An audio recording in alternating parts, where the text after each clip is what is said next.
24 मार्च 2020 को 3 रुपीज 30 पैसा का लो और आज 18 जनवरी 2021 को 14 रुपीज 90 पैसा पर closing. Almost more than 350% return in just 9 months. मतलब अगर आपने उस दिन करीबन 1 लाख रुपीस इन्वेस्ट किया होता इस शेयर में तो आज उसका वैल्यू होता करीबन 4.5 लाख रुपीस। जी हाँ दोस्तों, मैं ट्राइडेंट लिमिटेड का बात कर रहा हूँ और आज उसकी Q3 का रिजल्ट निकला है और इस वीडियो में मैं इस Q3 का रिजल्ट की डिटेल एनालिसिस करने वाला हूँ। तो आइए दोस्तों जानते हैं कैसा रहा Q3 का रिजल्ट।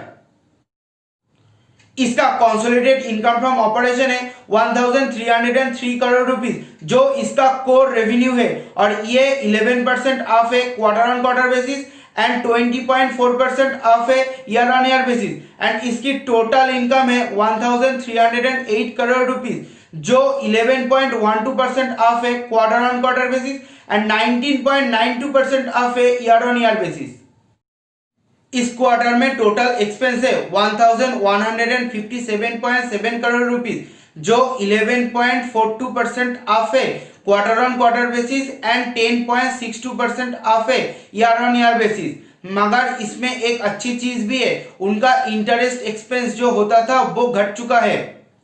इस क्वार्टर में उनका इंटरेस्ट एक्सपेंस है 13.24 करोड़ रुपीस, जो पिछले साल की इसी क्वार्टर में था 23.5 करोड़ रुपीस। मतलब करीबन 43.7% घट चुका है उनका इंटरेस्ट एक्सपेंस पिछले साल से, जो एक बहुत ही अच्छा न्यूज है। इस क्वार्टर में ट्राइडेंट को बहुत ही अच्छा प्रॉफिट हुआ है। नेट प्रॉफिट है आफ्टर टैक्स 112 करोड़ रुपीस, जो पिछले साल की इसी क्वार्टर में था 37 करोड़ रुपीस। मतलब उनका प्रॉफिट में 200% जंप आया है। कोई भी कंपनी के लिए ये बहुत ही अच्छी न्यूज है। कंपनी का ओवरऑल परफॉर्मेंस बहुत ही अच्छा है, मगर उनका टेक्सटाइल सेगमेंट में लायबिलिटी बहुत इंक्रीज हुआ है। इस क्वार्टर में उनका टेक्सटाइल सेगमेंट में लायबिलिटी था 469 करोड़ रुपीस, जो पिछले साल की इसी क्वार्टर में था 277 करोड़ रुपीस। मतलब 69% का जंप हुआ है लायबिलिटी में, जो थोड़ा सा चिंता का विषय है।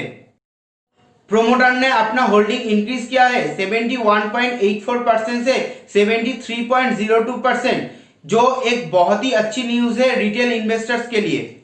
दोस्तों, अगर आपको मेरा एनालिसिस पसंद आया तो इस वीडियो को लाइक कीजिए, अपने दोस्तों के साथ शेयर कीजिए, कमेंट करके बताइए नेक्स्ट कौन से टॉपिक के ऊपर आप वीडियो चाहते हैं और इस चैनल को सब्सक्राइब कीजिए ऐसे ही वीडियो सबसे पहले देखने के लिए।